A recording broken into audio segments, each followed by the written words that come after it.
don't want to take away from Charles' major role here. That's fine. Listen, it's great. Don't worry about it. I'm having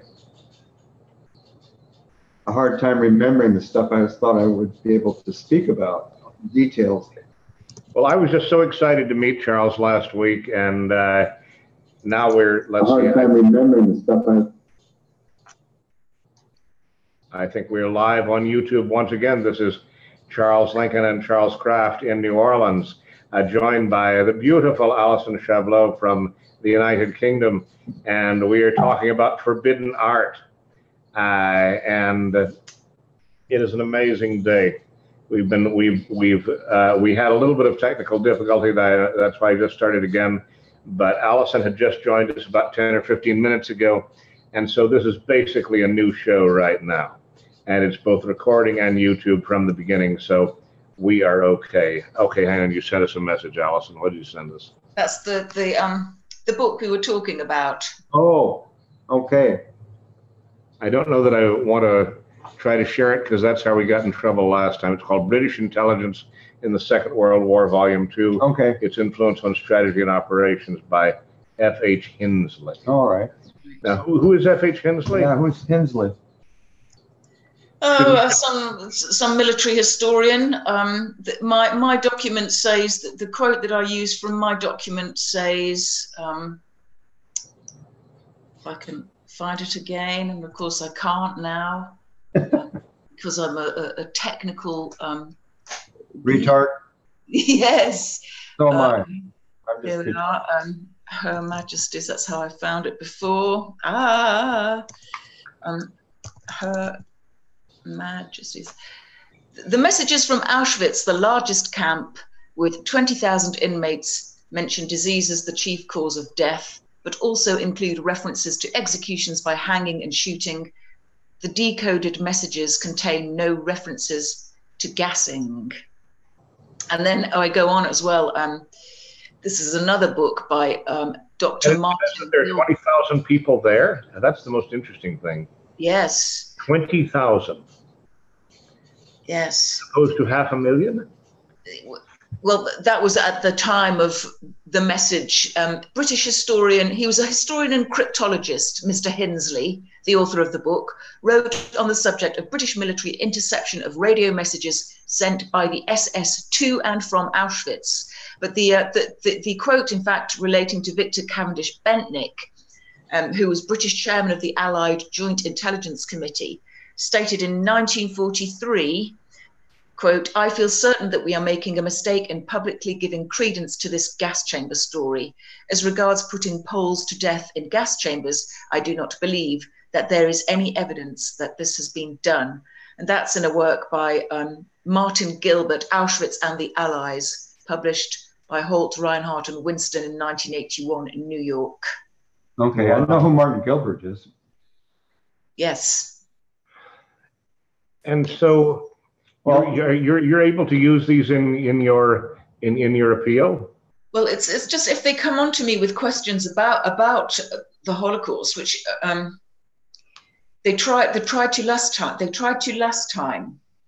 Now, and another interesting piece of information about my appeal is that yesterday I had an email is that they've changed their prosecution barrister, so it won't be the same person.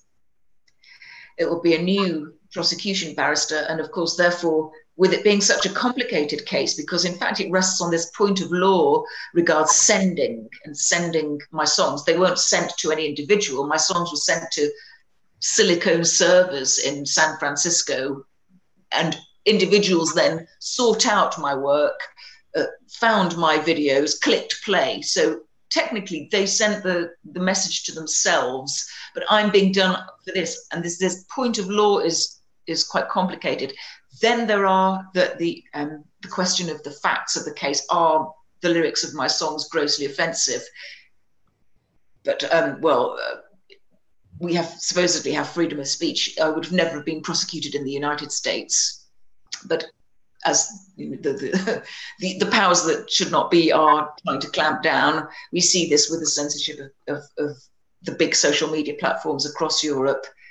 Come back to you. What was your original question, Charles? I can't remember. I've kind of lost track. Oh, I wanted to say that before we got in touch with you, Charles and I were discussing Romania. And I went to Romania. I took myself to Romania twice to go look at their archives because I was interested in a atrocity story that I kept running across in my studies of interbellic Romania and Romania's role in World War II. And of course, it's Holocaust related and it's as grisly as it can be. And I succeeded in talking to people that convinced me that it was all false. It's a false story. There are so many of them and they're being unearthed. What did I see the other day? Well, the Danube runs through Romania, doesn't it? They dredged the Danube, hoping to find remains of bones of Holocaust survivors. Well, that was an Arrow Cross. Supposedly, the Arrow Cross shot a bunch of Jewish people on, a quay, and their bodies fell into the Danube, and they have a memorial there of shoes. Yes. And so somebody's got a shoe fetish. Where else? There's a shoe exhibit at the Holocaust Museum, isn't there? Yeah. Shoe fetish is very strange. With the galleries that make it look like there's a huge pile, but in fact there's just one layer. No, it's a trick. It's an optical illusion. It's a trick. We always use it. If that's what you were saying, this document that I've prepared, it's just the history of revisionism and comments from not only revisionists, but mainstream journalists, mainstream historians, for example, Arno Meyer, and others saying, well, we just can't, it's a dodgy subject because there's never really been any evidence, only eyewitnesses. So I've just prepared that, and I've added these sections about the British intelligence services and their role in spreading these rumors. Because listen to me, revisionism hasn't, we have this word called the deep state now that everybody is using to describe the powers that be that are bringing censorship to us and in America too. But revisionists never really concentrated on intelligence operations or psychological warfare. They're kind of like armchair generals going over and over forensics at the camps, and then the eyewitness reports, and then all the death technology. Was it effective or was it not effective? But nobody ever went to the National Archives at Kew Gardens and looked up what was his name? Robert Bruce Lockhart, who was in the PWE. And I did, and I found some very interesting things in a fond there of miscellaneous correspondence of his communications with American, the U.S. Army Department of Psychological Warfare, SHAEF, Supreme Allied Expeditionary Force, headed by McClure, General McClure, and then assisted by William S. Paley, who was head of CBS, and got some other, person, American, but I can't remember. But they're all lazing together, you see, in London at the end of the war, and I think that they're not only lazing with government intelligence department, but private intelligence and NGOs, Jewish charities. Yeah, and Russians. Lazing. What does that mean? Lazing means communicating. Liaising. Okay, liaising. Yeah, liaising. As in a liaison. Yeah. Fair liaison. Liaison dangereuse, yes. So that's why that Andy Ritchie thing really impressed me, because that was the first essay from a revisionist I'd ever read about the intelligence services and the Holocaust.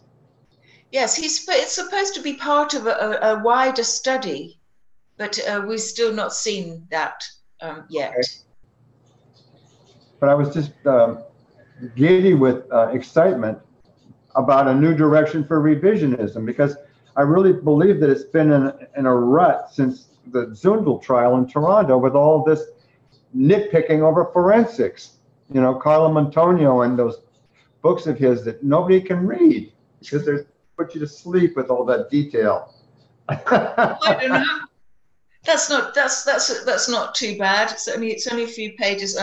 Auschwitz, a 3/4 century of propaganda. Okay, well, that's good. Who wrote that? Yeah, who wrote that? Carlo Antonio? Yes. How do you spell the name of it? All right, so it's about Montaigne or Matonio. Metonio? Matonio. Well, is it? Should I get that for my library? Is it good? It's good. I still can't get his name. It's good for beginners, I would say. You know, because it's a quick read, a couple of hours. You can read it in a couple of hours. It's only 100 pages or so, and it goes through all the verba, and then the other witnesses who came along later, and thoroughly debunks, you know, the Auschwitz story, which is the Holy Temple. I'm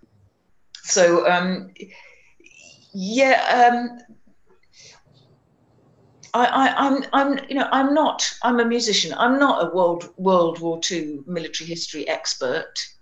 Neither am I. I'm more interested in the psychology of it, although, you know, obviously military psychology does come into it, but more interested in the psychology of how they managed to keep this myth alive. Yeah. And, exactly.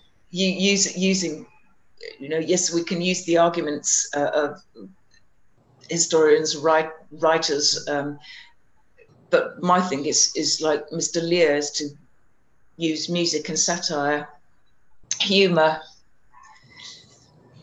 I've got a little song. I've got a very short song. Do you want to hear it? Absolutely. Yeah, go ahead. If I can remember, you'll know the tune. It's only very short. All right.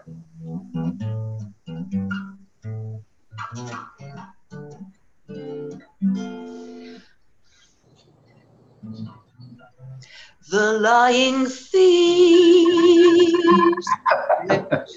past my Facebook.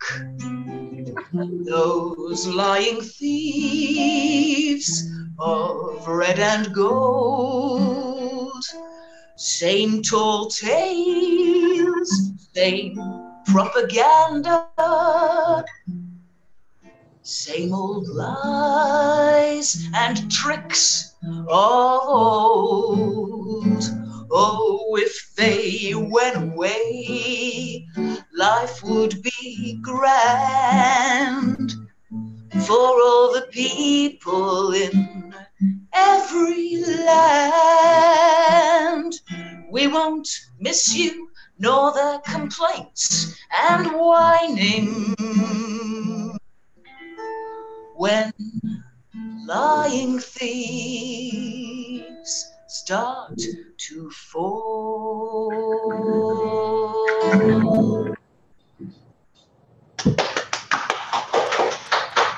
Alison. Thank you. We promise we won't deliver it to anyone. Oh my God. I don't mention any forbidden subjects, do I? There's been progress. I think this appeal, if I can come back to that, the campaign against anti-Semitism has just lost quite an important case in the High Court. They tried to also privately prosecute a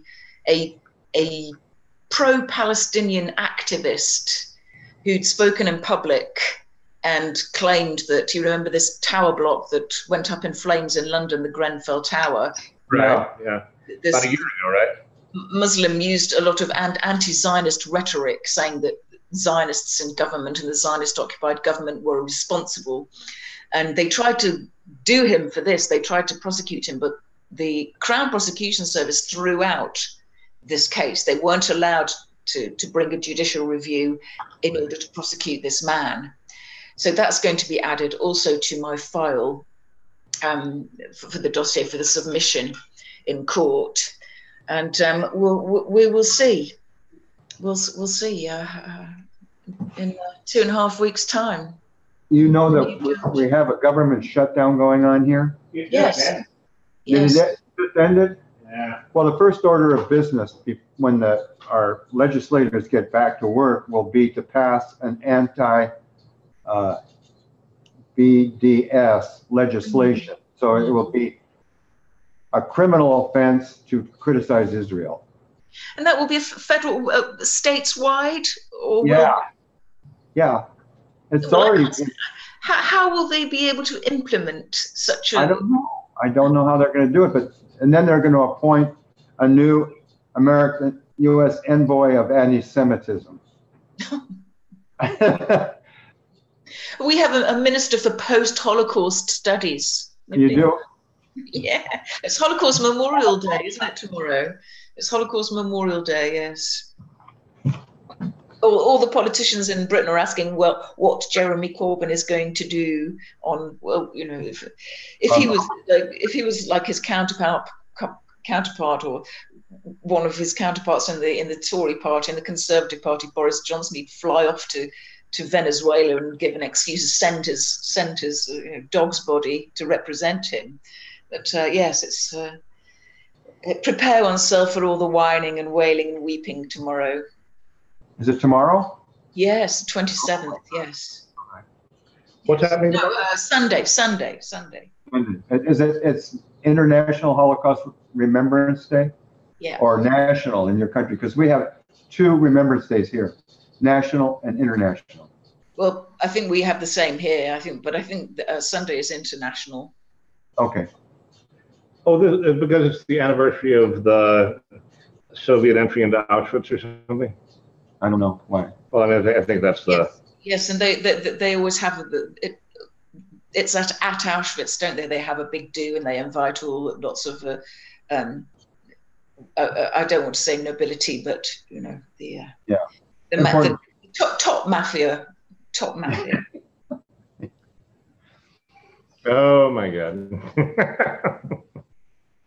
So anyhow, there was another thing. Last week in Britain somewhere they buried six Holocaust survivors. I'm not exactly sure of this story because I've just had enough. You know, I just can't cope with these stories. They had a ceremony for these 6 Holocaust survivors who were buried. I mean, I don't know whether they dug them up and then reburied them. But that's the kind of thing that they're doing nowadays, just to keep the myths alive, as well as jailing 90-year-old Poles, etc., and who were teenagers when they were sent to work in one of the camps. If that's the only way that they can keep these myths alive. Thanks people like Klarsfeld and what's his name, the Simon Wiesenthal Center, Nazi hunters. They'll get the very last little Nazi, even though he might have already been done jail in prison for 3 years in Poland for his crimes. But no, we can still prosecute them. They make the laws, they change the laws in Germany so that prosecutions can be brought about, so that they can report about these evil Nazis. It's just. Well, I guess the next stage is going to be to extend the prosecution to anyone who ever, I mean, they're going to have to start international prosecution of Holocaust deniers, right? I mean, I don't know, can they do that? I don't think Allied countries would have interest in that. And this is Dr. Tobin who came up with this argument, and I would say it's a logical argument. If there comes such a denying the crimes against humanity, the law is termed in those words, denial of the crimes against humanity, then the Allies would open themselves up to prosecution for their own war crimes. There was more civilians killed in saturation bombings in Germany, civilians, than there was in Dresden and Dresden and Hamburg, I think, than there was during the whole war in Britain of civilians killed. Just, a handful of 2 or 3 nights bombing, probably over half if they hundreds haven't, of thousands. That was a war crime. So if we have a so-called Holocaust denial law here, then that would open the Allies prosecution for those. But it's been what, 75 years or something? I don't know. Wouldn't it have already occurred if it was possible to bring it against the Allies? No, I think it's the pending document that all these European Holocaust denial laws relies on is called the London Agreement, that was signed after Nuremberg by the 4 countries: France, Britain, United States, and Russia.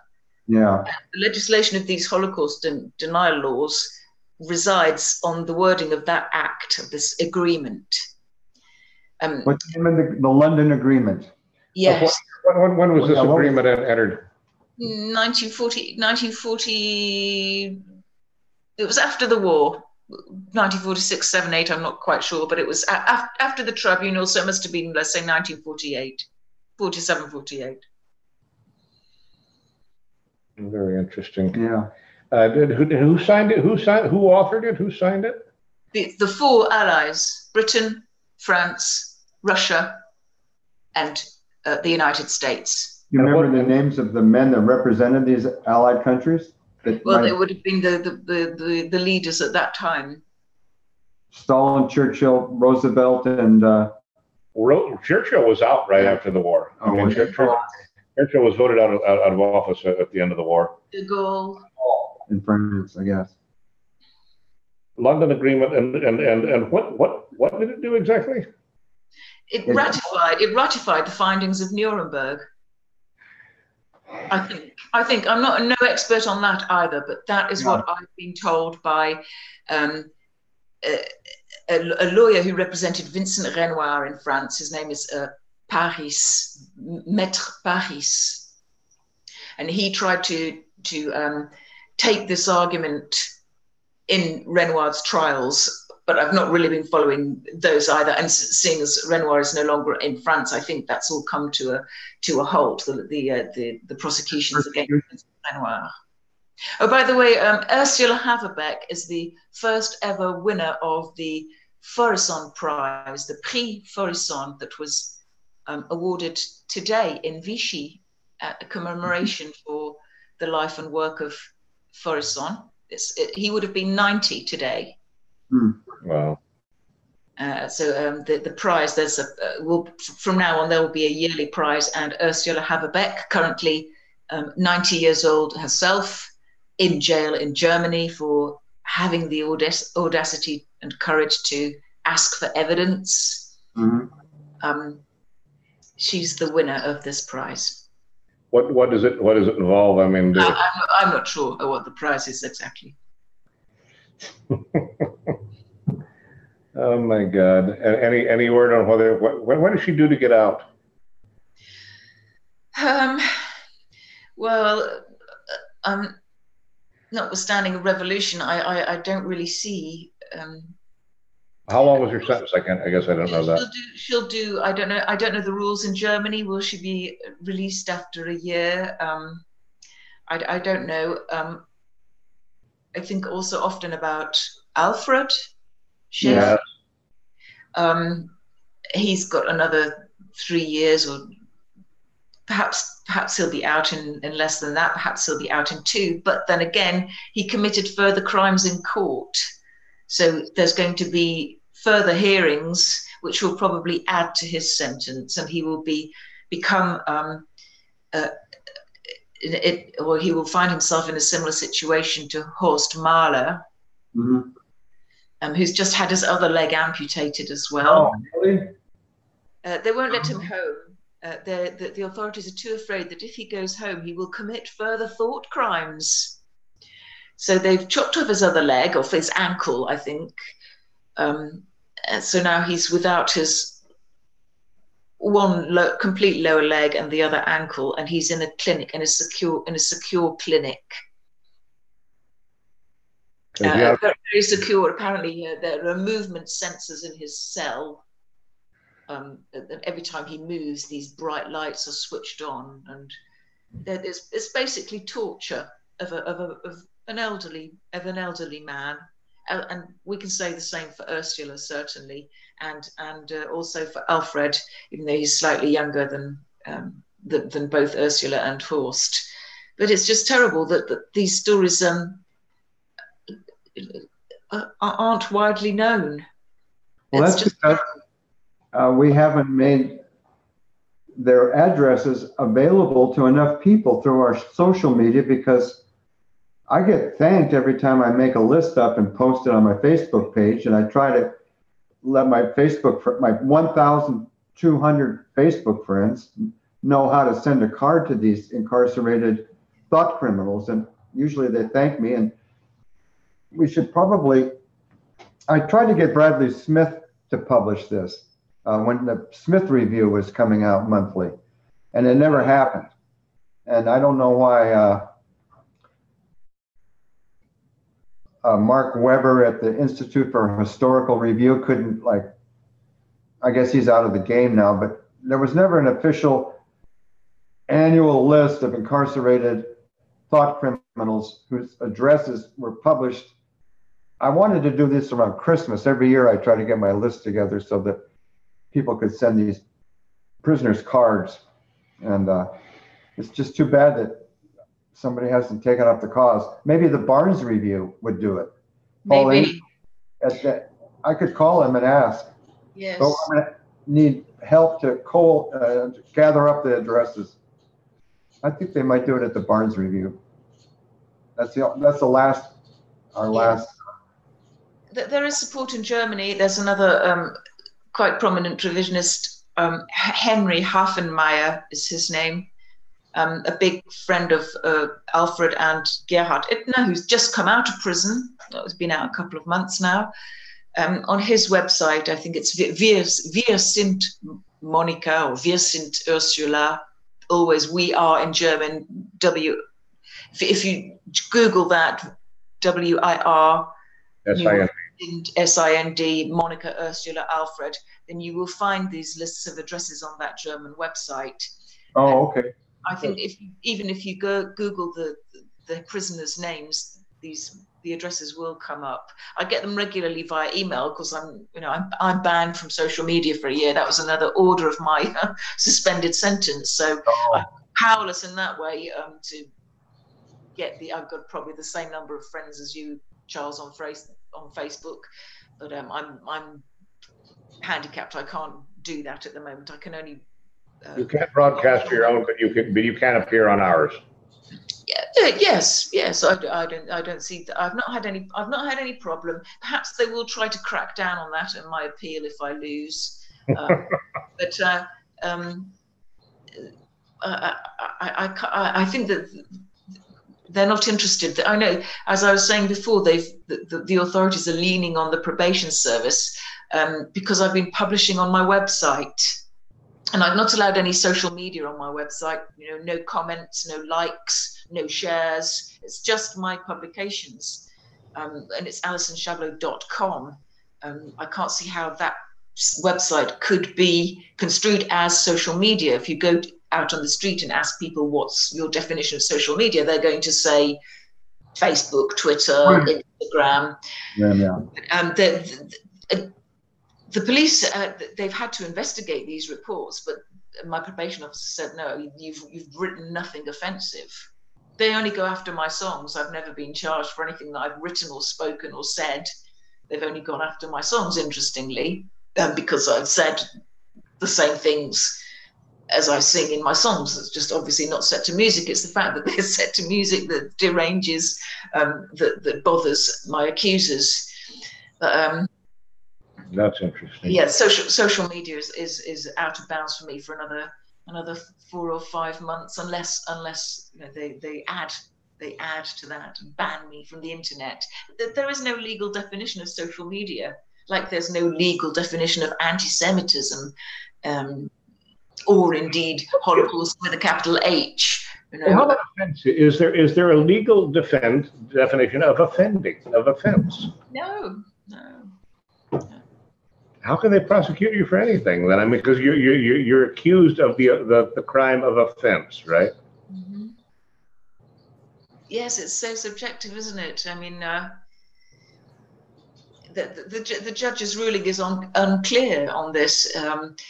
He says that my songs were grossly offensive, but he fails to explain how he reached this conclusion. The only United States, there's one United States concept that's related to that called fighting words. A state can prohibit fighting words because they might lead to breaches of the peace. And the key case, there was a 1940 case from New Hampshire where a guy was prosecuted for, this is so ironic if you think about it, for calling someone a fascist, because that was said to be so offensive that obviously it would lead to a fight if you called someone a fascist.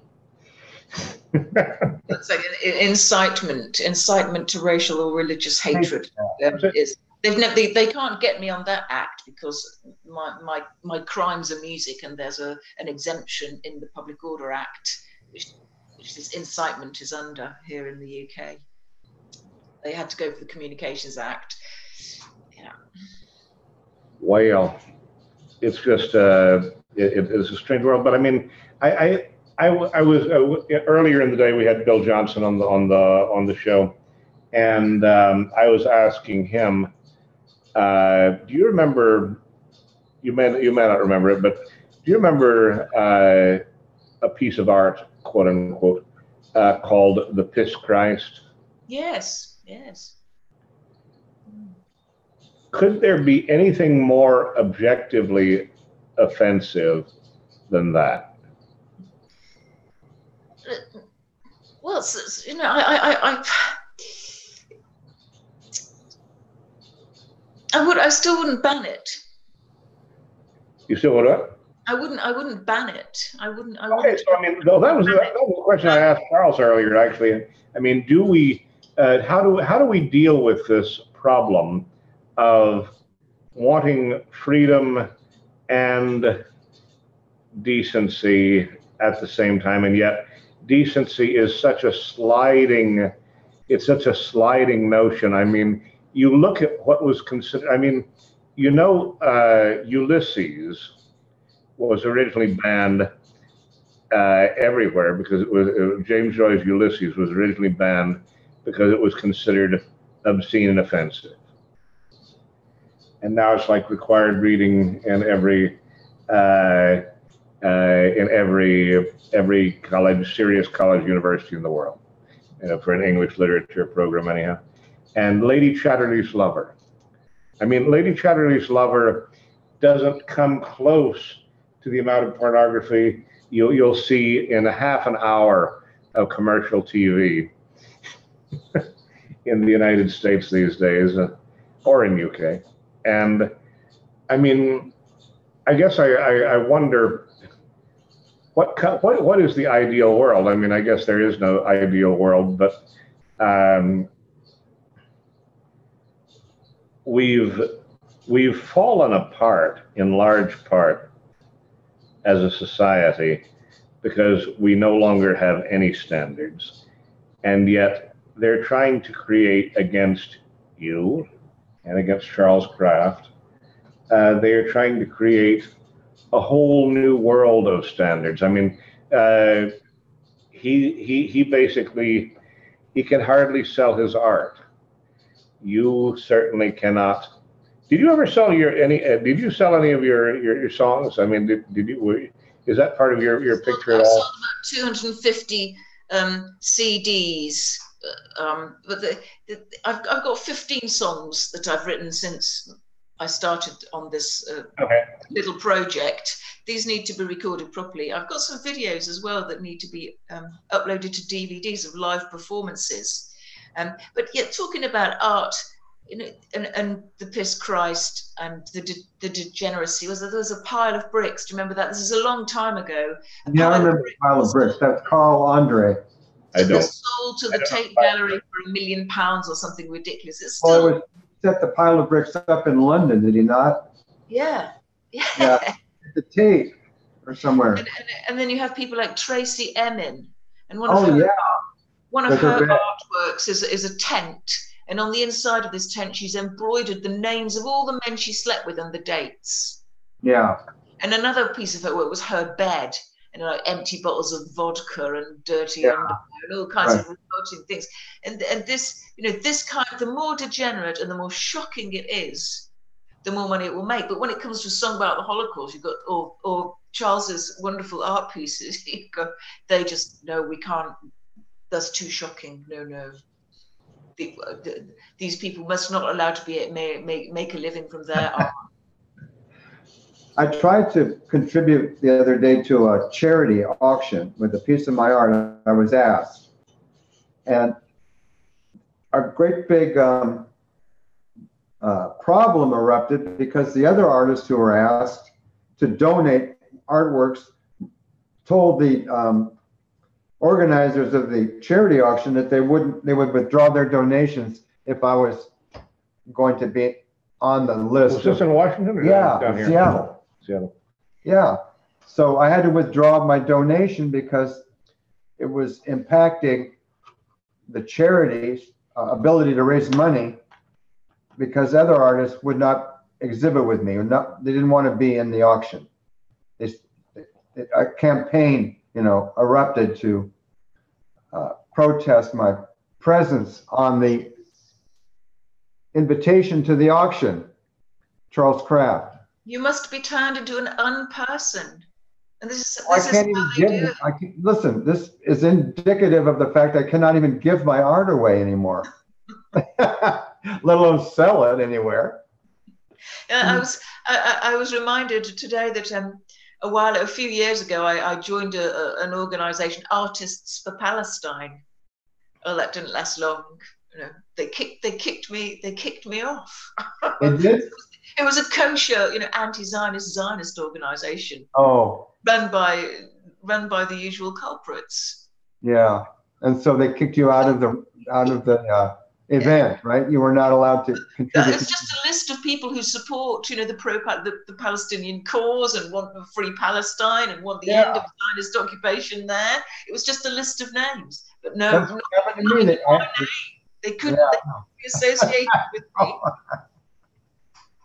It's kind of a badge of honor, really, when you think about it.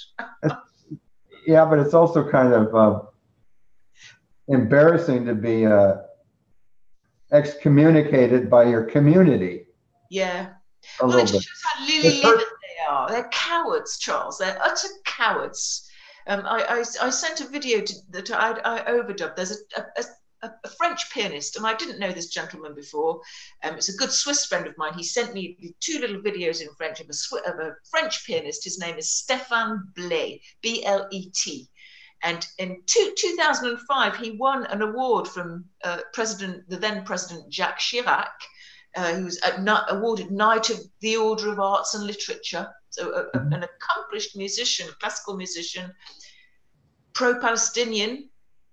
He started making political videos. He was prosecuted 2 years ago by one of these Israeli NGOs in France, and he's fled to Turkey. And he said there's 3 people in France. There's him, Blet, Dieudonné, the black guy who made the salute. Jean-Marie Bigard, who's an actor of a certain age. But that's it. The rest of the artistic community, and these are people, who have a certain media standing. They are well known. They are in the public eye. Blet, Dieudonné, Bigard, everybody knows their names. Unlike not everybody knows my name, far from it. And I respectfully suggest it's perhaps the same for you, Charles. But nobody in the French artistic community is lending to support to these men who've received death threats from what Blair calls the Jewish mafia. And they're awful tweets. It's like his head's been put through a meat grinder. You know, he's been turned into mincemeat. There's awful stuff coming from the Jewish Defense League. And because he's got a voice, he already has a platform, and he's speaking out about Zionism and what he calls the Jewish mafia. But all the rest of the artistic community in France, apart from Dieudonné and a couple of others, Monsieur Bigard, they're all silent. They do not support. And it really does bring up the famous poem, you know, first they came for the artists, but I wasn't an artist. But these people are artists. Why aren't they speaking out? And the German Nazi regime, they're always criticized because they censored art and burned books. But my goodness, you can't have it both ways.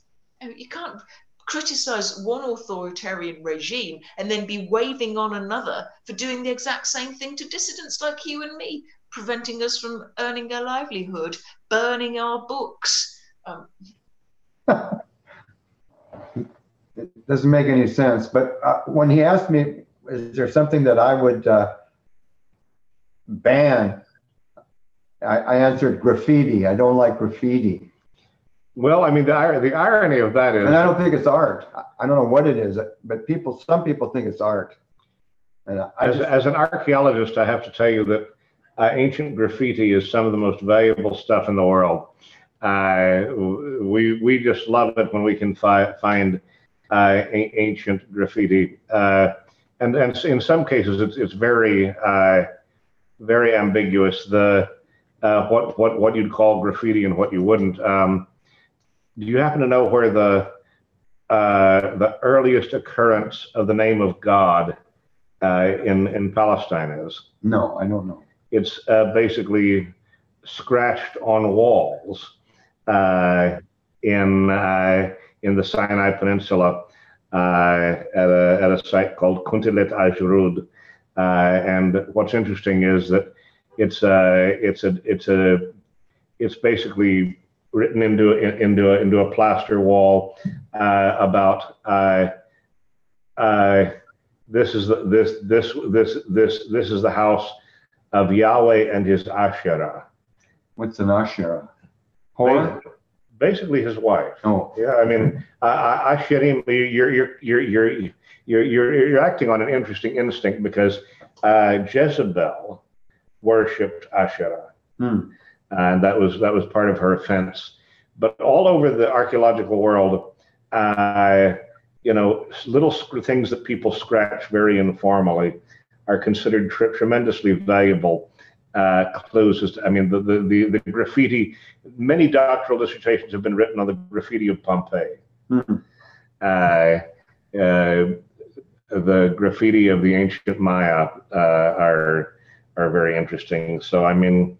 I was discussing this with Bill Johnson. I mean, the value of human expression is that it really does recount the history better than anything. I mean, original expression of thoughts, and the interesting thing about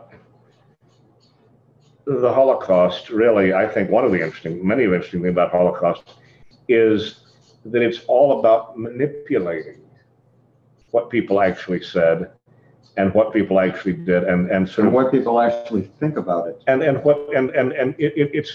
it's trying to change history into mythology. And the interesting thing about graffiti, real graffiti, I'm not talking about when they, you know, pay street gangs to go, you know, as they do in Los Angeles, you know, go paint something expressive. That's not really graffiti. Graffiti is spontaneous, scratching on walls, most famously bathroom walls and things like that. I think we're concerned about the fact that successful artists, like let's say Banksy, a graffiti artist, and apparently he's a millionaire. Why don't these people contribute to free speech? I mean, Why don't they speak up or send some money to a dissident or something? Well, because why? this is the way that history becomes mythology is one of the processes of human society that takes place over and over and over again. I've tried to get several of my friends, former colleagues in anthropology, to study this with me, because the process by which history becomes myth and metaphor is something that anthropologists are willing to study in other countries everywhere. The professor at the University of Chicago, famous for writing about the deification of Captain Cook in Hawaii. Oh, yeah. And how that was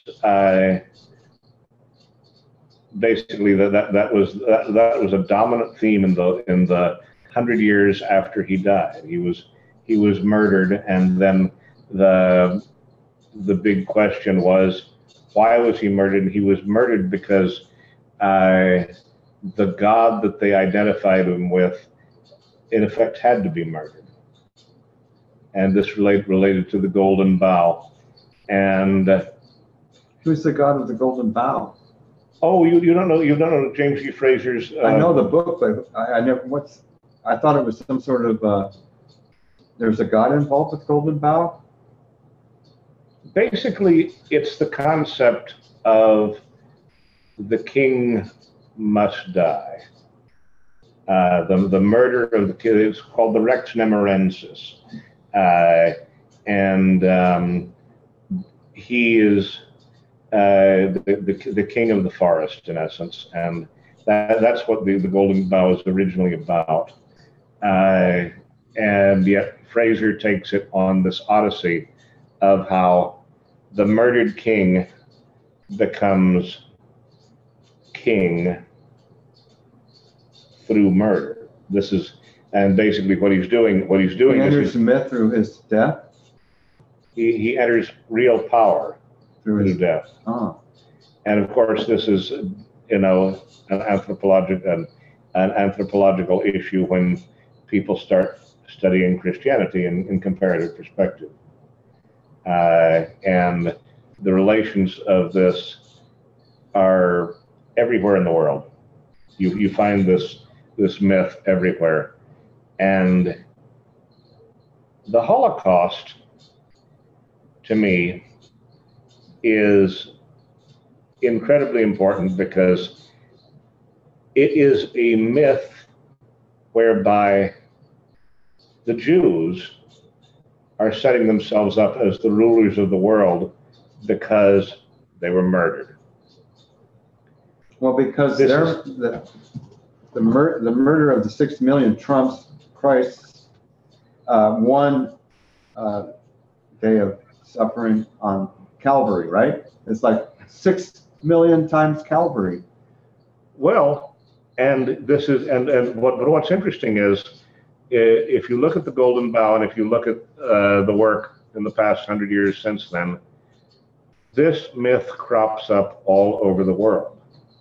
It is one of the most basic Jungian archetypes anywhere, that murder of a specially selected person is a path to power. I mean, my distant cousin Abraham Lincoln, for example, John F. Kennedy. These are important murders that reshape history by specially selecting a victim. And the Jewish tradition, I mean, it goes back to Abraham and Isaac, right? I don't know. Well, I mean, that God commanded Abraham to sacrifice Isaac, Yeah. and then gave him a reprieve by providing the ram in the bramble bush. And all through the Bible, I mean, everybody knows Abraham and Isaac. What people don't realize is that all the kings of Israel and Judah sacrificed their own children. Child sacrifice is a recurring theme over and over again throughout the Old Testament. And yes, Christ was supposed to stop that cycle. But, you know, what Gilad Atzmon has pointed out is that self-martyrdom is really the basis of Jewish identity. And it is the heart of their claim to power and special divine status now. And the interesting thing is, if we are truly modern, if we're truly trying to escape from the errors of the past, how do we analyze these? I mean, this relates to what we were talking about earlier about vampires. You know, vampires are murderous creatures that have a special divinity too. And, you know, they are immortal, immortal murderers. And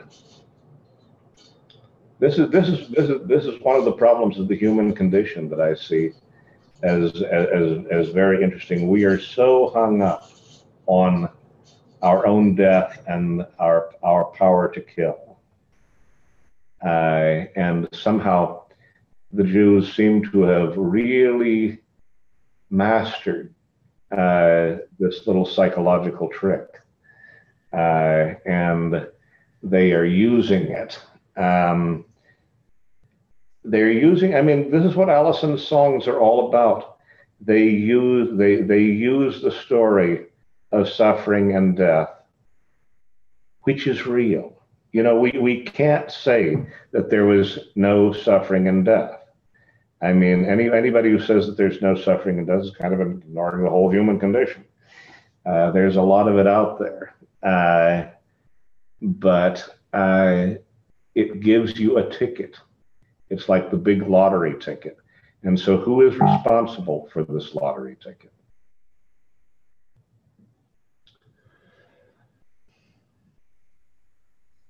I don't know. Thoughts? I mean, I think that historical, the book that you might want to read about this is called Historical Metaphor and Mythic Reality. And the story of Captain James Cook, the story of Fernando Cortez when he conquered Mexico, you know, the conflation of myth and reality and the difficulties that we have in sorting it out are major problems here. And that's probably why so-called Holocaust revisionism is really the most important, really one of the most important things that people can study in the modern world, because just the fact that Adolf Hitler is so universally demonized, you know, again, he died in the context of mass murder. Any way you look at it, either it was the mass murder of Germany or it was the mass murder of Germany in retribution for the mass murder of the Jews, or the mass murder of the Jews never happened, and yet the mass murder of the Germans clearly did. I mean, we I think we get in the habit of calling it lies. It's really myth. It's much more sophisticated than a mere lie for the purpose of of deception. It is a myth because people deeply believe it. And I mean, I have had people tell me, I mean, that it's just horribly upsetting. And I mean, this is, I guess, the question that Alison is facing.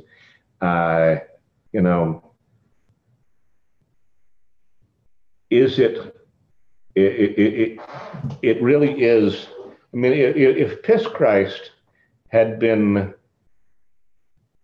published in the 16th century, I think we know that the even in England, but certainly on the continent, the person who created that image would have been branded a heretic and burned at the stake or hanged or stoned or something. It would have been put to death because it was so obviously offensive.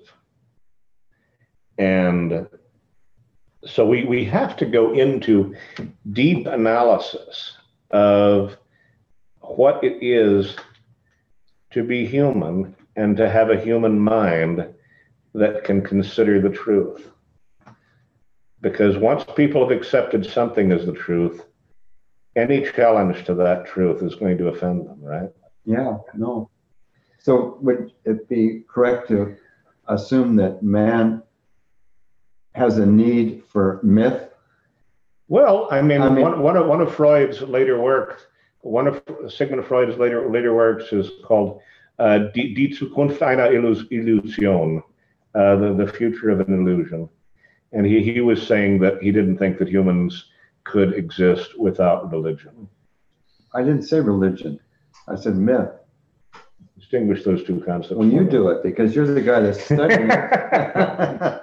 Well, in essence, religion is accepted myth, isn't it? Okay, well, that's good enough answer. I mean, and right now we are all challenging a new world religion, a new civic or civil religion, correct?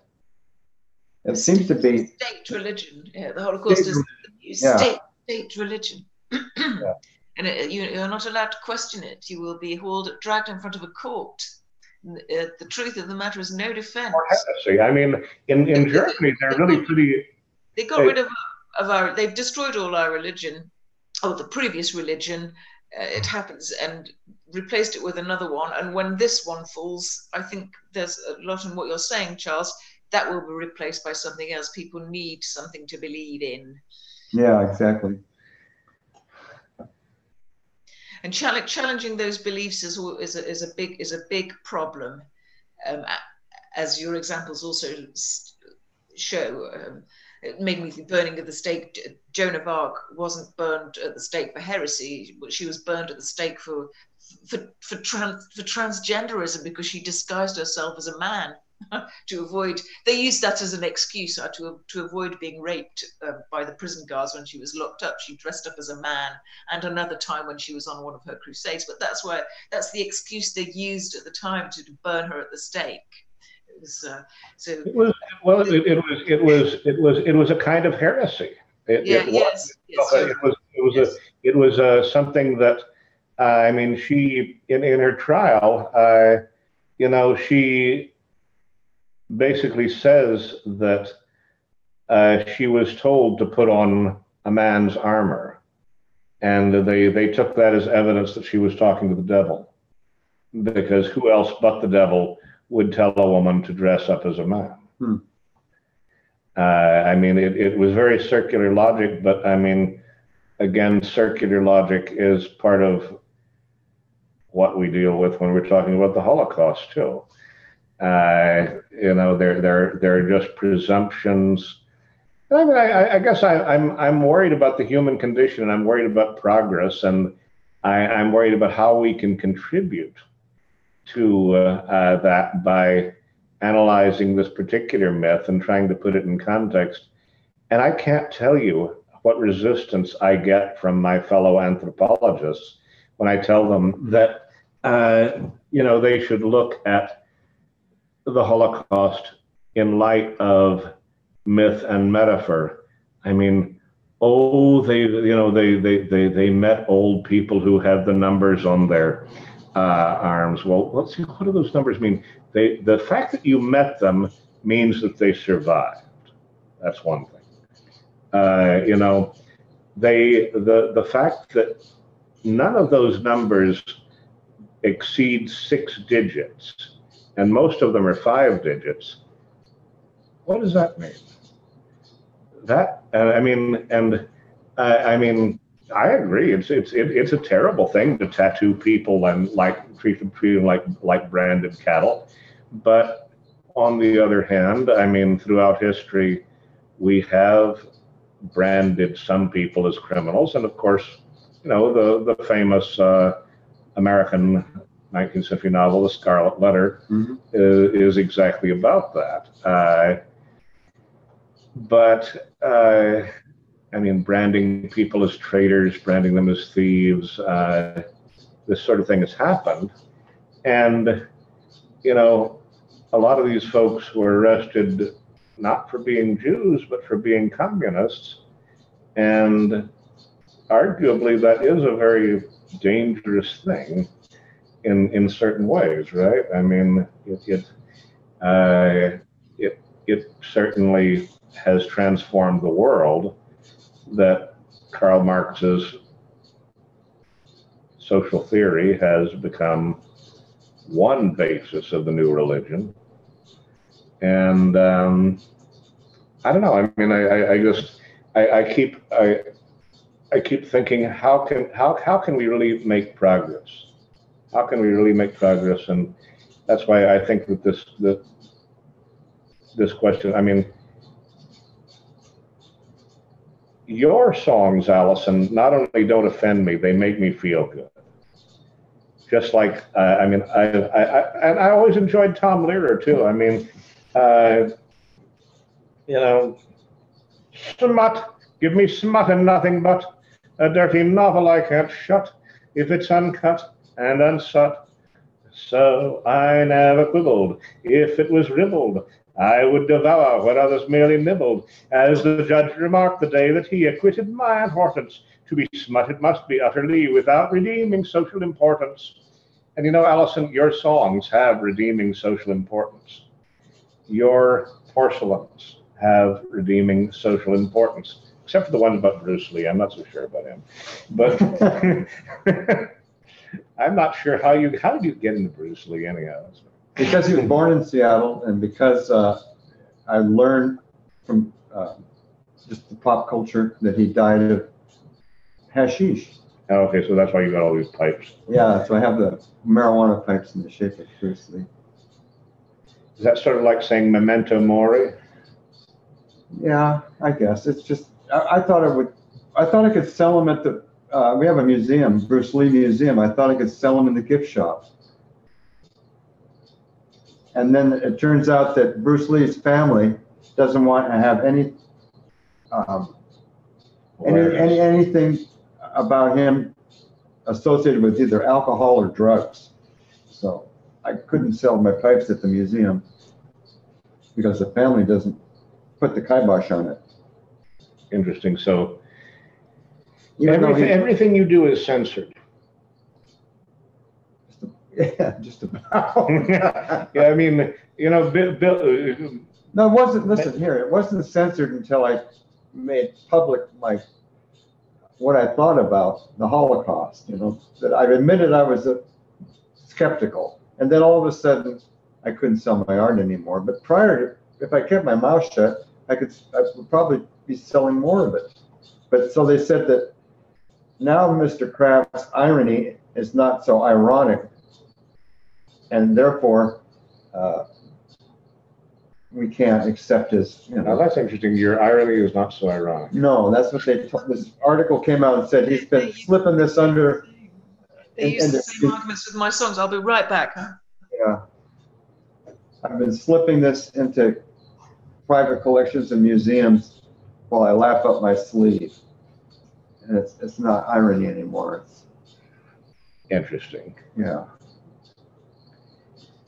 Well, but it is irony, and it is satire. Tell me, what was your principal ironic intent? I mean, the Hitler teapot, for instance. Explain the irony to me. Well, have you ever, I just thought you have these teapots with heroes on them, and nobody ever made one of Adolf Hitler. Who are some of the, I guess I've never seen a hero teapot before. Who are those? Well, I mean, you know what Toby jugs are? Alison would know. They're English mugs that have character spaces from British history that people respect them. And I mean, I can't say that the Toby jug tradition has moved into teapots, but I don't know. As a ceramic artist, a teapot is, you know, something that you usually, a lot of ceramic artists make teapots. It's kind of like, I don't know how to explain this, but it's a tradition among ceramicists to do a teapot. One of those traditions I have missed completely.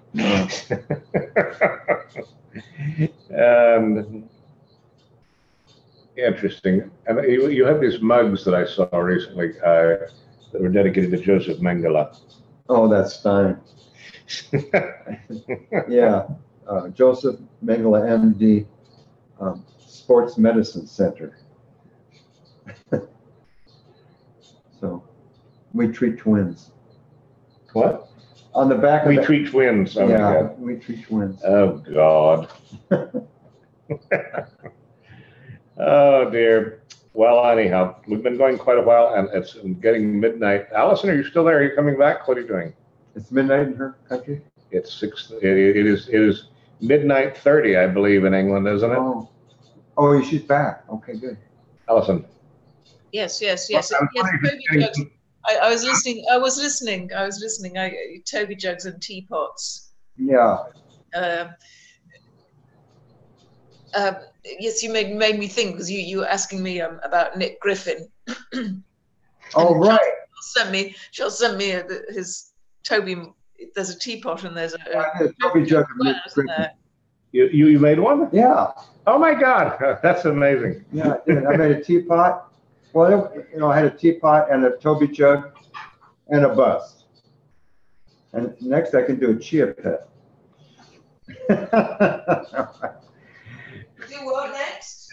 He says you can do a chia pet of Nick Griffin. Yeah, I can do chia pets. You know what those are, Alison?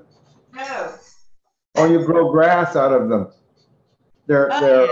terracotta figurines, and then you put chia seeds on their heads and water them, and then all of a sudden, grass grows. Yes. Very nice for the. Yeah. I don't know. That's all very interesting. Alison, it's 12:30 where you are. Are you getting tired? I'm okay. But if you are, that's up to you. I just wanted to say something about the myth, the myth aspect of the Holocaust. And Arthur Butts brings this up in his book, The Hoax of the 20th Century. He talks about the donation of Constantine, which was, I think, discovered in the 9th century and claimed to have come from the 4th century, to have been written in the 4th century. And this document was used to, in fact, bequeath. I'm sure I'm going to get this right. Charles, you will correct me. It's to do with the Emperor Constantine and his bequeathing the Roman Empire and Christianity to Europe. And it was only found out in, I think, the 15th century that it was a forgery.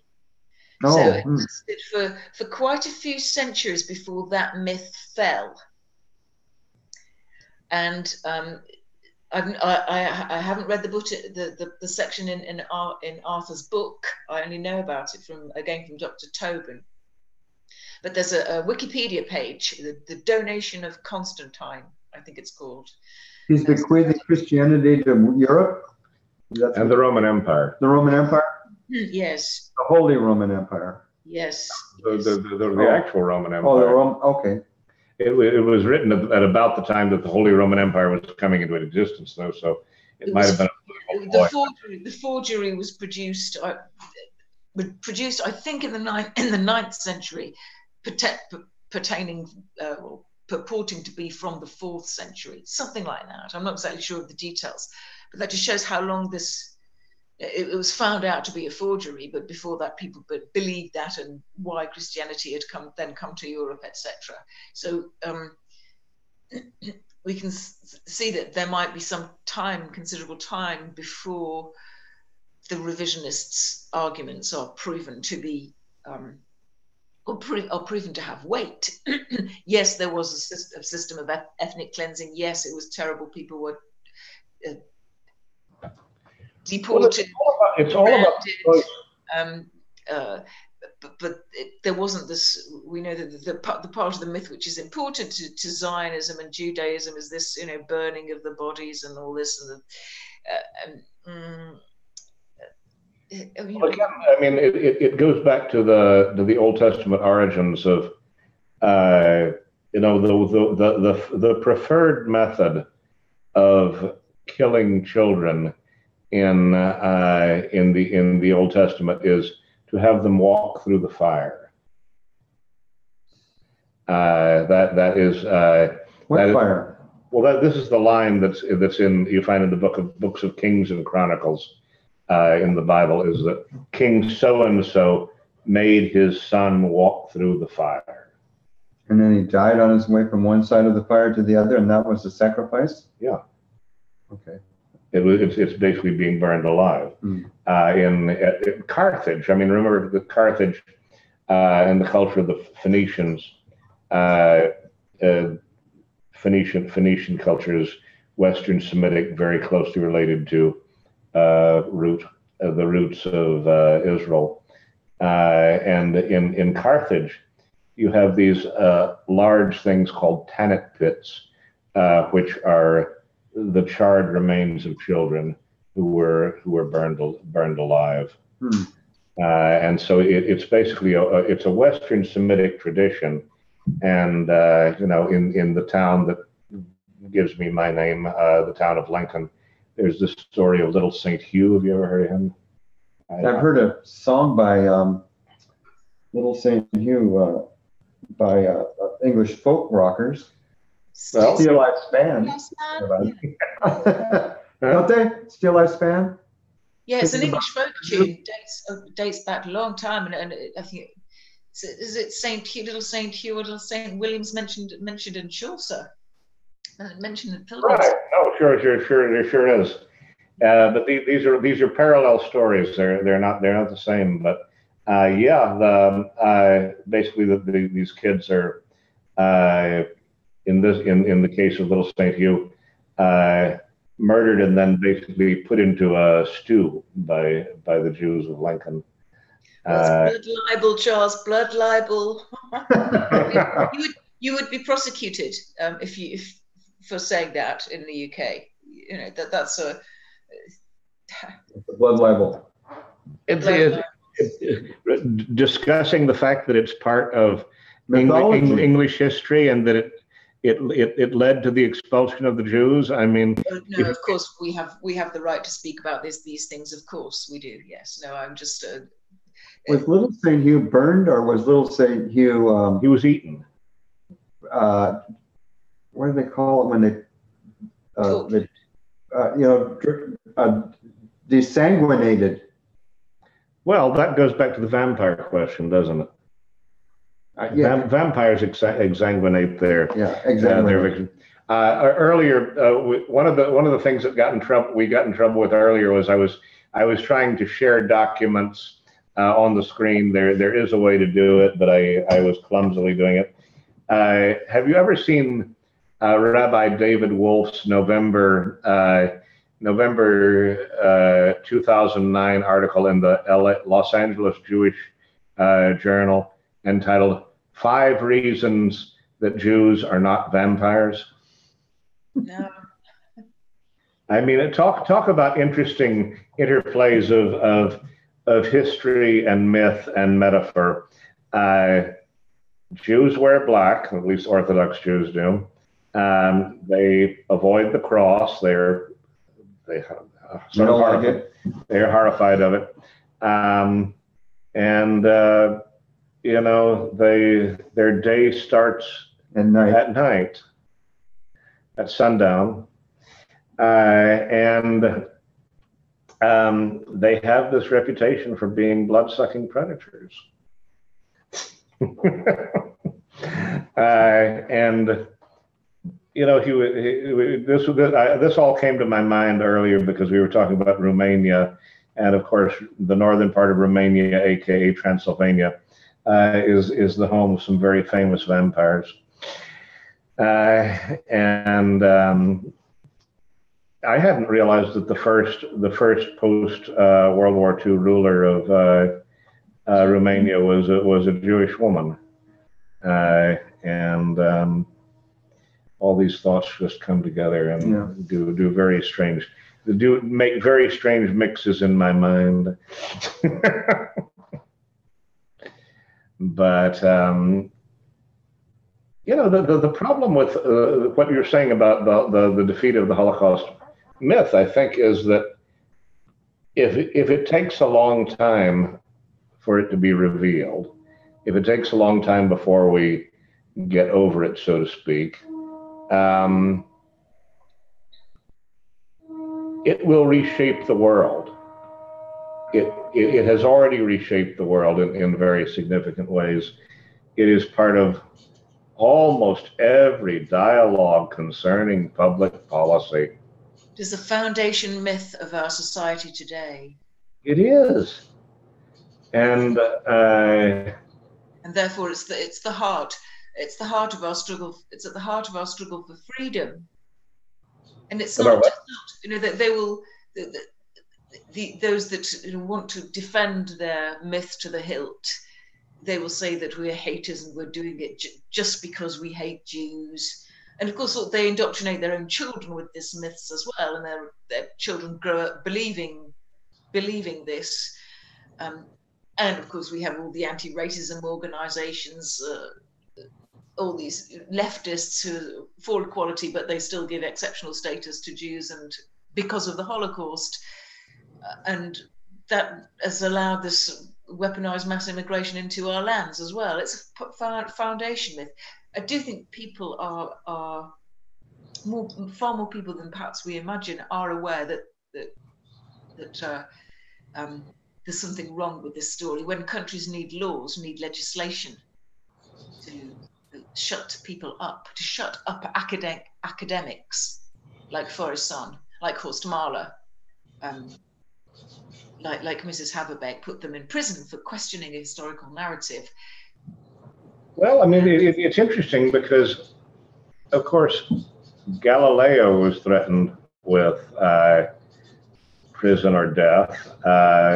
Copernicus, you know, we're familiar with this pattern from history. Yes, but honestly, if you think about it, what could you do with heliocentric versus geocentric construction of the universe? I mean, it doesn't really lead to any particular political agenda, does it? Well, you could say that, and this is I watch sometimes these flat Earth videos. I do find it quite relaxing and a nice change from revisionism. The argument of the flat earthers is that Copernicus's theory of that led to the Big Bang makes human life insignificant, that we're just part of this enormous chaotic universe, that we sprang out of, you know, a chance, a connection between two cells that created DNA, etc. It's removed our godliness, you know, in the seventh day God created man in his image, that it's taken away this belief in ourselves. Can I say that? This belief that we are superior beings on this planet, which yes and no. Of course, we can speak, we have language, we have consciousness, but still, we're the only species on Earth that needs a passport to go across a frontier. You know, so and we're the only species that is required to have money to buy things. And so what? I didn't hear that last word. We're getting in very deep here, but you know, but then again, you see that the flat earthers at the time who refuted Copernicus and Galileo, they were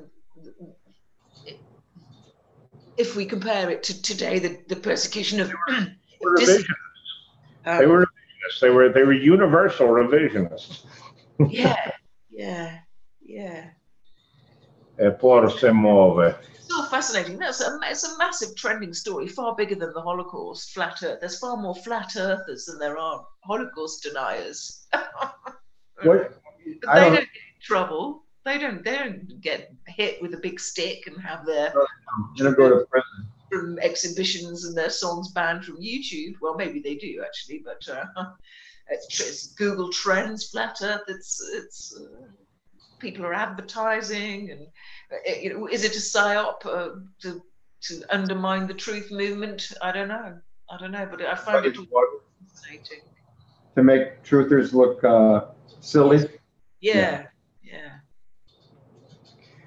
I don't know. I don't know. The Gleason what do you call it? The azimuth map, Gleason's map that the flat earthers use. It's the North Pole at the middle, and all the continents going out. You see it, the globe has been put out into a circle. That's it's called the Gleason's, what's the word, the technical word? Gleason's map, anyway. And it has the North Pole at the center with all the continents around it. And the flat earthers use that. But it's also the symbol of not only the United Nations with 33 concentric circles, it's also the image that's used, embedded in the Nuremberg tribunals with the two scales of all the 43 volumes. It's printed, this Gleason's Flat Earth is printed as part of the logo of the Nuremberg tribunals. Ooh, how interesting. Oh, it is interesting, isn't it? Yeah. I noticed that. And the United Nations, a kosher enterprise since 1948. Oh, I mean, that's obvious. 33, Freemasonic, all this. B'nai B'rith. So the flat Earth, I take it, has something to do with Freemasonry in there?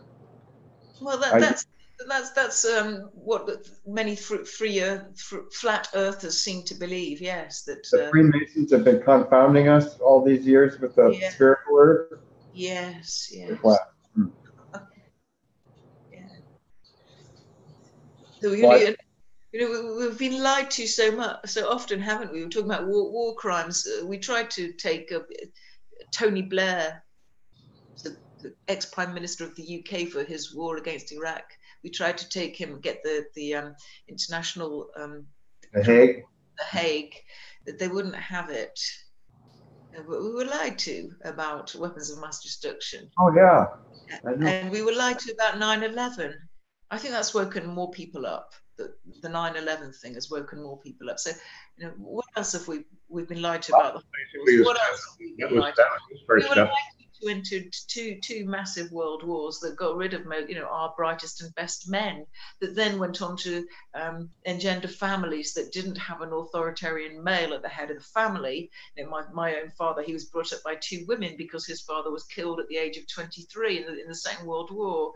So then it was the time was ripe. You destroy the family, you destroy the religion, and then you hit them all with this propaganda. And with the Holocaust, of course, we had Claude Lanzmann's 9-hour epic show where we don't see one gas chamber, we don't see one victim of gassing, but it's all, yes, they're very cleverly done.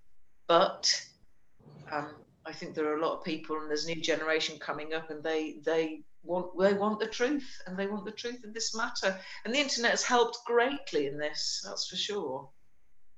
It's a huge problem elsewhere, but for the sharing of information, it must remain free, and it's too late. Even though they want to clamp down, they of course have control with Google, etc. but it's too late. They can't control that flow of information. So they will just have to crack down more until enough people get very angry, as is happening in France with the yellow jackets, and it's coming. It has to. It's a logical conclusion. We've seen it so many times in history before. This empire cannot. New World Order. No. We must act. Well, I think that's about as good a place as any to call it a night. We must act. I think that's for sure. Because is it possible to have a world both without myth and without censorship? I mean, or are those two things so deeply ingrained in us that we will never have a world of people who question everything and people who are not bound to a formulaic interpretation of things and who can make direct choices without reference? I mean, is it totally illegitimate to say that if white people would like to live in white countries, they should be able to choose it? And if Jews want to be able to live in a Jewish country, they should be able to choose it. But they shouldn't be entitled to our help if they've pissed off all the Arabs who also want to live in the same country. And so that basically people have to negotiate according to mutual respect. Would that be possible?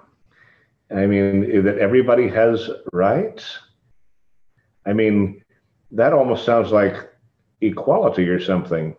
And that's supposedly the motto, the mantra of the modern world is equality, but we aren't really headed towards equality, are we? No, we're heading towards the same fate that struck the Palestinians. They want to do the same to us that they've already managed to do to the Palestinians. They're doing a pretty good job of it, aren't they?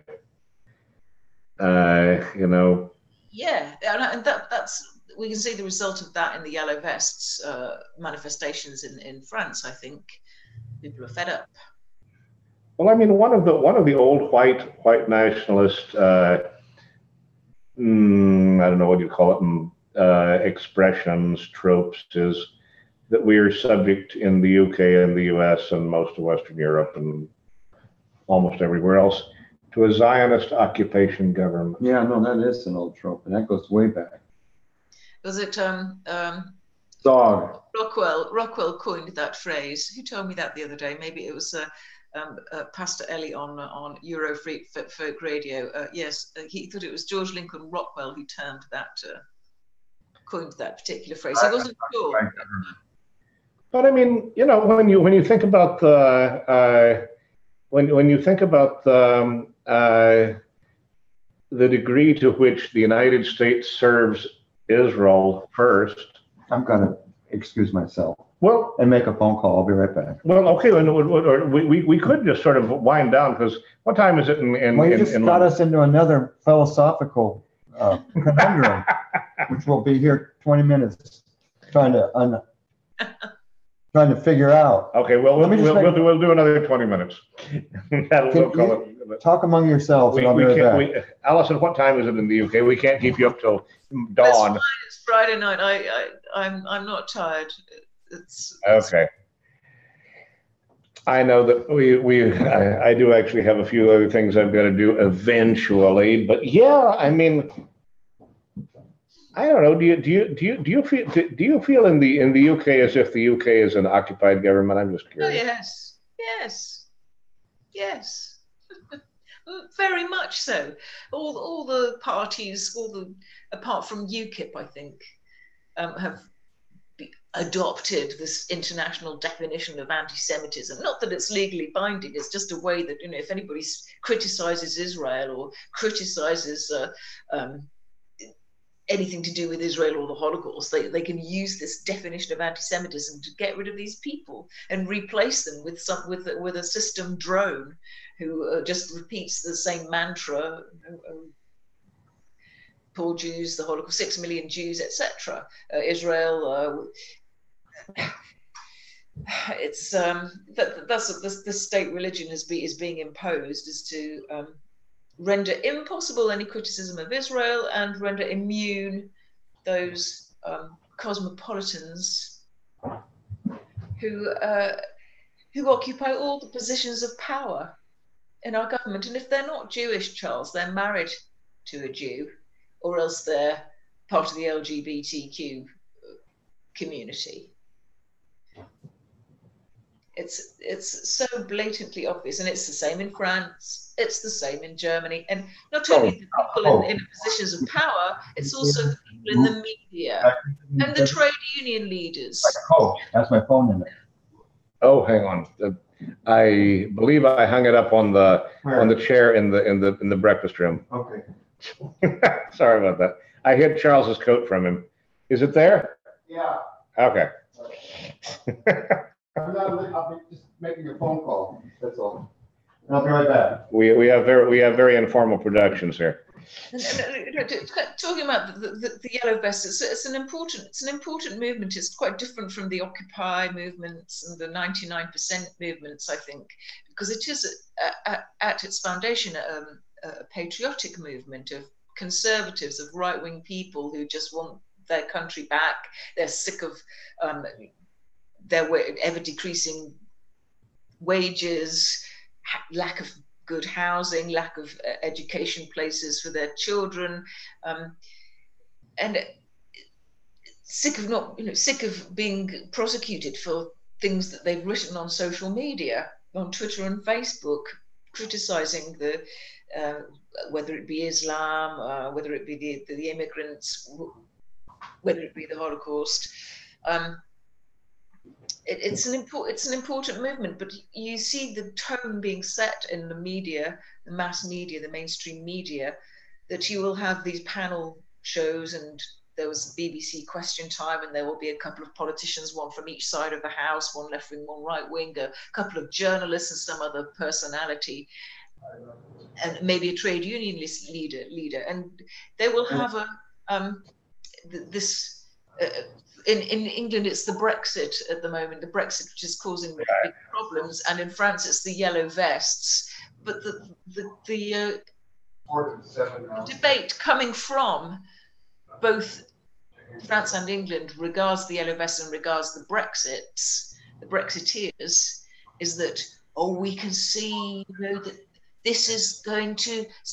It's going to the rise of fascism. The rise of fascism. We know where that leads. Immediately painted.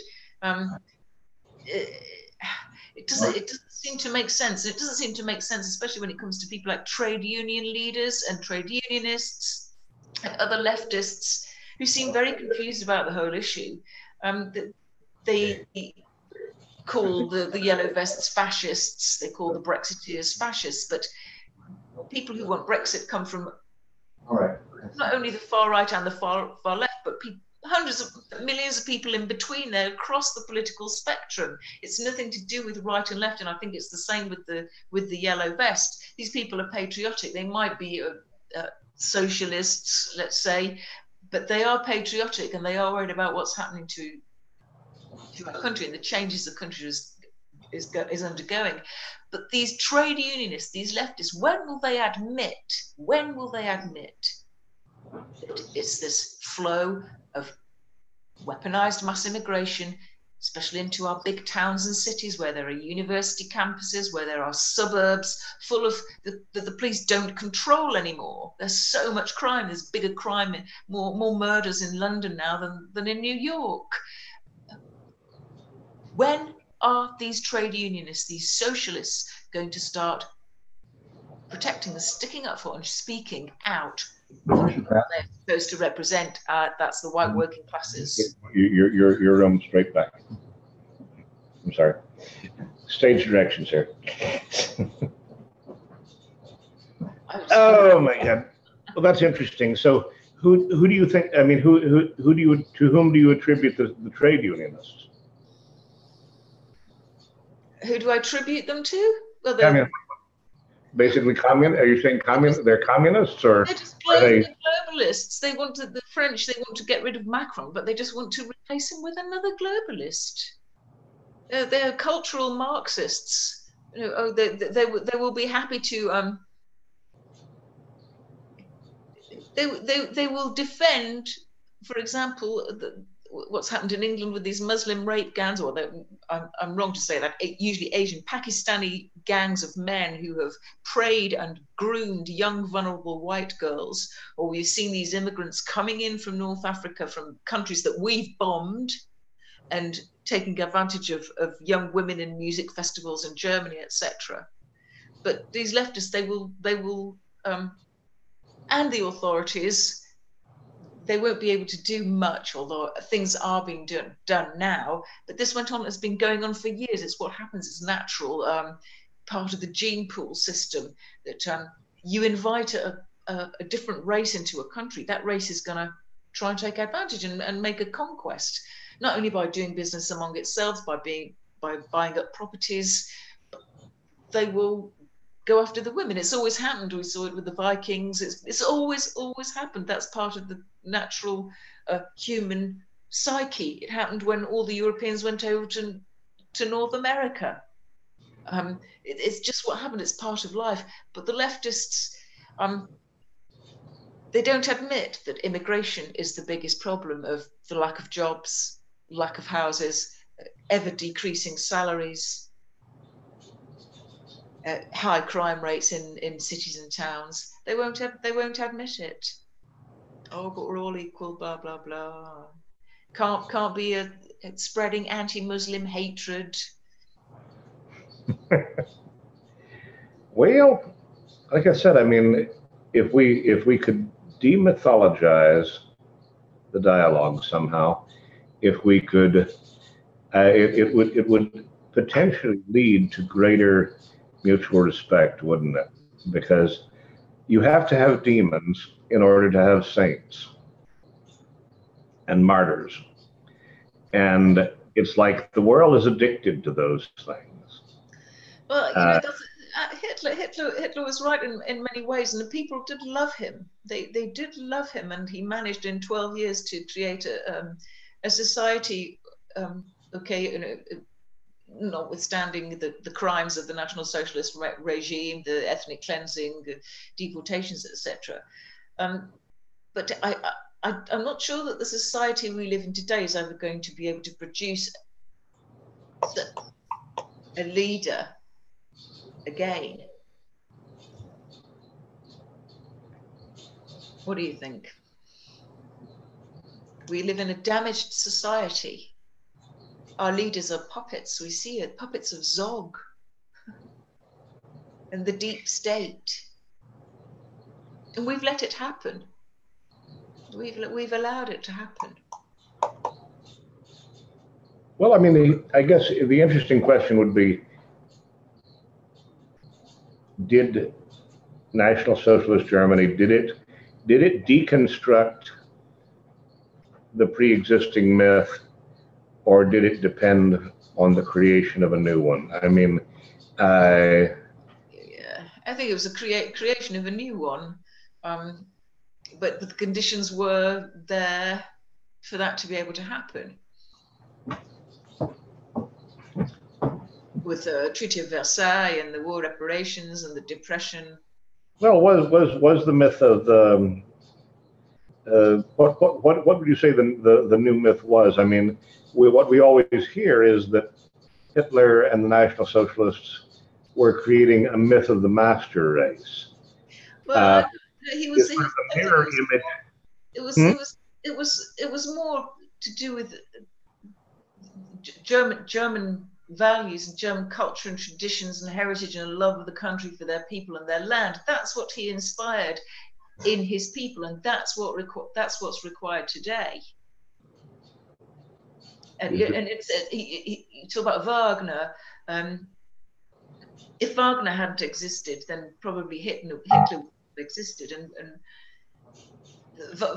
because I mean, Hitler said that, and I've always loved Wagnerian music, but is it true? I don't know. It's just a hypothesis. We can never. We would never. Why did you say it just now? Why did you say it just now? Because that's what we learn from Wagner's music, is the industriousness of the German people and their ability to reach their full potential. The folkishness of the Germans and of Europeans in general. But how does that? I mean, I'm just curious. I'm trying to think. I just watched the Flying Dutchman the other night. How does the Flying Dutchman convey that message? You tell us. No, I mean, you brought up Wagner. I hadn't thought about Wagner all afternoon. What's it called? This is also a favorite topic of Dr. Tobin. That Wagner teaches us that this life, we must make a choice, and we can go down the choice of power and sex, but that's not what's going to lead us to our full potential. We must seek love. I think I said the last time, that the aim of my song is contrary to what my accusers say. It's not about hating, it's about love and about allowing people to be released from the chains of this myth. And that's also what Wagner teaches us, that if we choose the right path of truth and love, life in the end, like you said as well, that we're all too fixated on our own deaths. But Wagner teaches us it's just a continual cycle, that we will, if we go down the right path, then we will be cleansed by the waters of the Rhine, and to be reborn again. It's all quite mythological, isn't it, as well? And I don't have or by death through knowledge, but that's how Hitler. That's how he managed to become a leader, and for so many people to love him, was by inspiring his people to believe in themselves and in their country. Well, okay, that's very interesting and very, very good. I mean, that's a very interesting thought, and yeah, I think that is. So in other words, Hitler and Wagner have in common self-liberation. Isn't that ironic? Yes, but by believing in your own folk, in your own folk, and it's not about being the master race. It's just about believing that your people are capable of reaching your full potential for each individual and as a country, as a nation, as a folk. And Arbeit macht frei. I think that this may be the deepest thought that has ever been expressed on this show. I really do. I think that this is a profound moment. I mean, because one of the I forget who wrote the book about Wagner called the Quest for Freedom, or the Struggle for Freedom. So I don't know if that was Brian McGuinness or one of the other modern Wagnerians, but the Quest for Freedom. And really, it is in part freedom from the mythology of hatred, isn't it? The Versailles Treaty was all about hatred. Yes.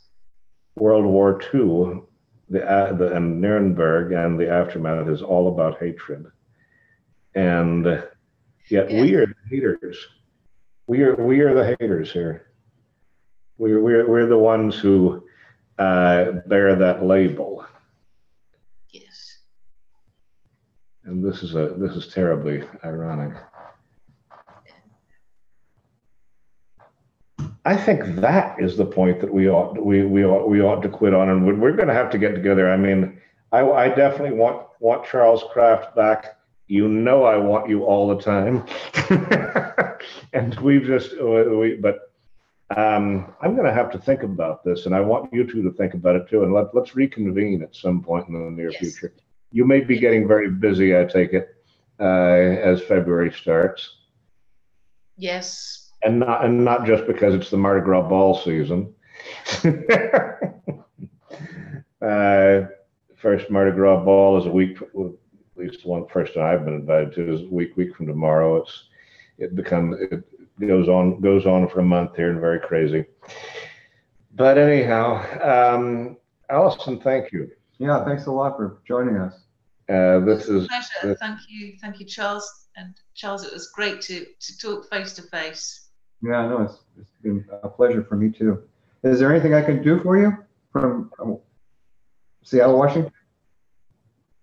No. Let's meet again. I cannot think of a more beautiful tea mug than Alison. Okay. If there's something I can assist in, just let me know, will you? Thank you. Thank you very much. And likewise. Pardon me? Likewise. Oh, okay. Yeah. Alison, thank you so much. This is Charles Lincoln and Charles Krafft here in New Orleans, Louisiana, at the edge of Audubon Park, with Alison Chabloz, somewhere in the English countryside, she's saying. Good night, everybody. It is what is today? It's the 25th of January. 25th of January, 2019. We shall meet again. Okay. Good night, everybody. Right. Thank you. Good night, Alison. Sleep tight.